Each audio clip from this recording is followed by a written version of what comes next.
നിങ്ങളുടെ favourite shows ഇനി ഒരിക്കലും മിസ്സാവില്ല. ഇപ്പോൾ C5 കാണും നിങ്ങളുടെ ഫേവറേറ്റ് ഷോസ് തികച്ചും സൗജന്യമായി.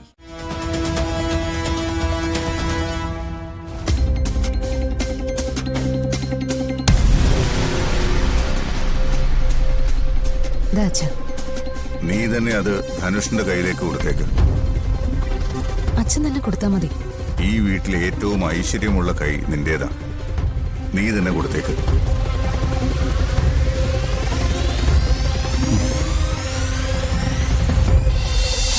എനിക്ക് ആ പണം ലക്ഷ്യസ്ഥാനത്ത് എത്തിക്കാൻ കഴിയരുത്. അങ്ങനെ വന്നാ അവരെന്നെ അവിശ്വസിക്കും. നിനക്ക് വേണ്ടത് അതായിരുന്നു എന്ന് എനിക്കറിയാം. പക്ഷെ എന്ത് ചെയ്യാം, ഇതെന്റെ ജീവൻ മരണ പോരാട്ടമായിപ്പോയി.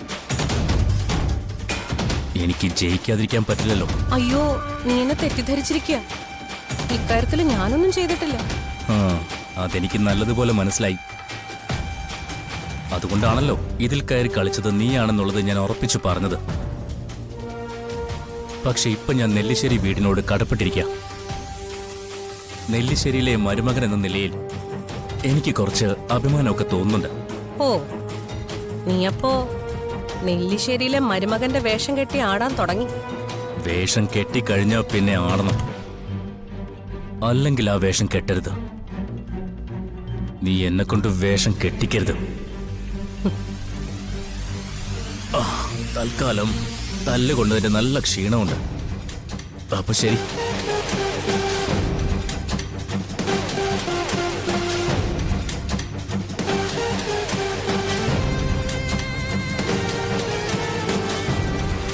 നെല്ലിശ്ശേരിയിലെ മരുമകനാണ് പോലും ആ അർച്ചനയുടെ വാലാട്ടിപ്പട്ടി.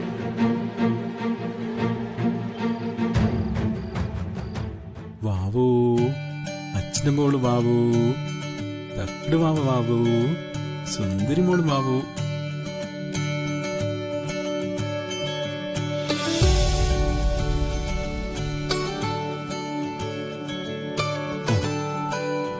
എന്താ ഉണ്ടായത്? ധനുഷിനിപ്പോ എങ്ങനെയുണ്ട്? ധനുഷിനെ ആക്രമിച്ചിട്ട് ആരോ പണം തട്ടിക്കൊണ്ടുപോകാൻ ശ്രമിച്ചതാ. എന്നിട്ട് ആ പണം എവിടെ? അത്രയൊക്കെ സംഭവിച്ചിട്ടും അവൻ പണം നഷ്ടപ്പെടുത്തിയില്ല. പാവം, അവൻ എല്ലാരും കൂടെ എത്ര തവണ കുറ്റപ്പെടുത്തി. ആ പണം കൊണ്ട് അവൻ കടന്നു കളഞ്ഞെന്നവരെ പറഞ്ഞു. എനിക്കും ആദ്യം സംശയം ഉണ്ടായിരുന്നു. പക്ഷെ ഹോസ്പിറ്റലിൽ ചെന്ന് കണ്ടപ്പോഴേ വിശ്വാസമായത്. പണം കൊടുക്കാനുള്ള ആൾക്ക് കൊടുക്കുകയും ചെയ്തു. ആ പണം അല്ലാതെ കൊടുക്കാൻ കഴിയാഞ്ഞിട്ടല്ലോ, അവന് പരീക്ഷിക്കാൻ വേണ്ടിയിട്ടല്ലേ താൻ അവന്റെ കൈ കൊടുത്തയച്ചത്. എനിക്കത് മനസ്സിലായിട്ടില്ലെന്നാണ് താൻ വിചാരിച്ചത്? അതെ, അവനെ ഒന്ന് പരീക്ഷിക്കാൻ വേണ്ടി തന്നെ ഞാൻ അത്രയും പണം അവന്റെ കൈ കൊടുത്തയച്ചത്.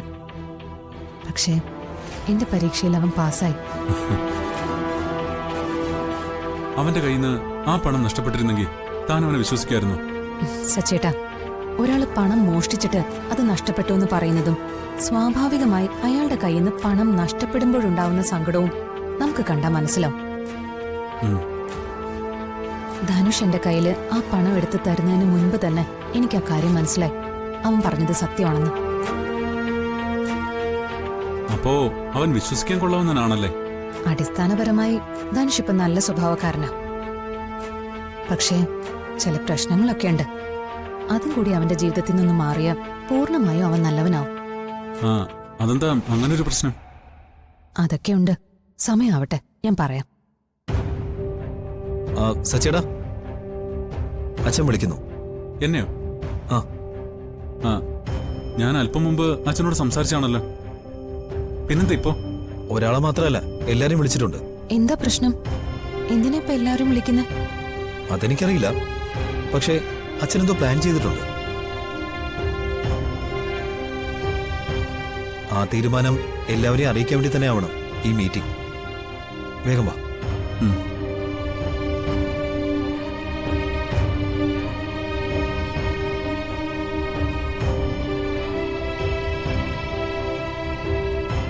നേരത്തെ കണ്ടപ്പോ അച്ഛനൊന്നും പറഞ്ഞില്ലല്ലോ. എന്തായിരിക്കും അച്ഛന്റെ പ്ലാൻ? അതെങ്ങനെ എനിക്കറിയാം. എന്തായാലും വാ, പോയി നോക്കാം.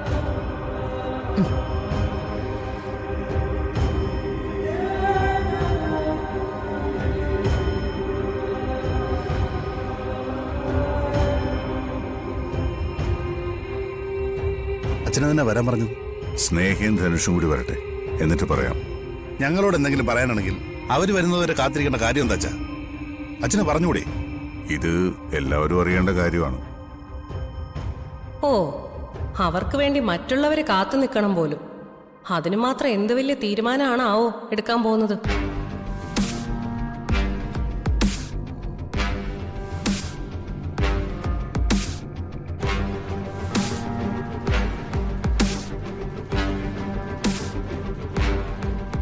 അച്ഛനെ വരാൻ പറഞ്ഞ കാര്യമുണ്ട് മോളെ.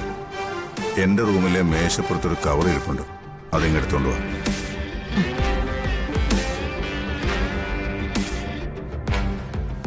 അത് ശരി. അപ്പൊ ഇവളും കൂടി അറിഞ്ഞുകൊണ്ടുള്ള കളിയാണിത്. അതോ ഇത് ഇവളുടെ പ്ലാനാണോ? എന്തായാലും ഇത് സ്നേഹയ്ക്കും ധനുഷിനും വേണ്ടിയുള്ള എന്തോ കാര്യമാണ്. ഇല്ലെങ്കിൽ പിന്നെ അവർക്ക് വേണ്ടി കാത്തിരിക്കാൻ പറയില്ലല്ലോ. അച്ഛന് കാര്യം എന്താണെന്നൊന്ന് പറഞ്ഞൂടെ? നമ്മളോടൊന്നും പറയാതാണല്ലോ ഇപ്പൊ അച്ഛൻ പല കാര്യങ്ങളും തീരുമാനിക്കുന്നത്. എന്താ, ഇനി മുതൽ തീരുമാനങ്ങൾ എടുക്കുമ്പോൾ നിങ്ങളോട് മുൻകൂട്ടി അനുവാദം വാങ്ങണമെന്നാണോ? ഞങ്ങളെല്ലാം അച്ഛന്റെ മക്കളാ. അച്ഛന്റെ തീരുമാനങ്ങൾ അംഗീകരിക്കാൻ ബാധ്യസ്ഥരുമാണ്. അതിനെന്തിനാ ഇത്ര സസ്പെൻസ് വെക്കുന്നേ? എന്ത് കാര്യമായാലും എല്ലാവരോടും പറഞ്ഞൂടെ? പറയാൻ തന്നെയാണ് നിങ്ങളെ എല്ലാവരെയും വിളിച്ചത്. ആദ്യം അർച്ചന കവറൊന്ന് കൊണ്ടുവരട്ടെ, എന്നിട്ട് വിശദമായിട്ട് പറയാം.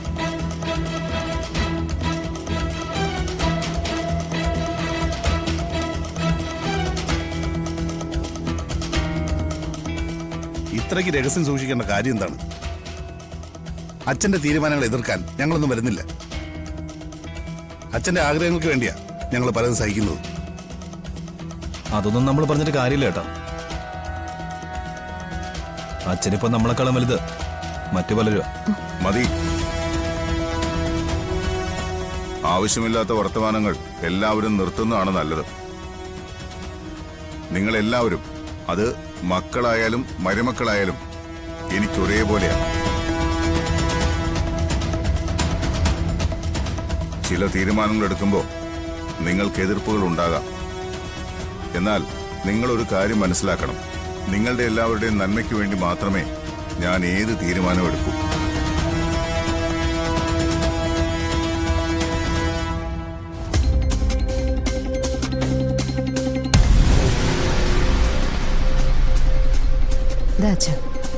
നീ തന്നെ അത് ധനുഷിന്റെ കയ്യിലേക്ക് കൊടുത്തേക്ക്. അച്ഛൻ തന്നെ കൊടുത്താൽ മതി. ഈ വീട്ടിലെ ഏറ്റവും ഐശ്വര്യമുള്ള കൈ നിന്റേതാ, നീ തന്നെ കൊടുത്തേക്ക്.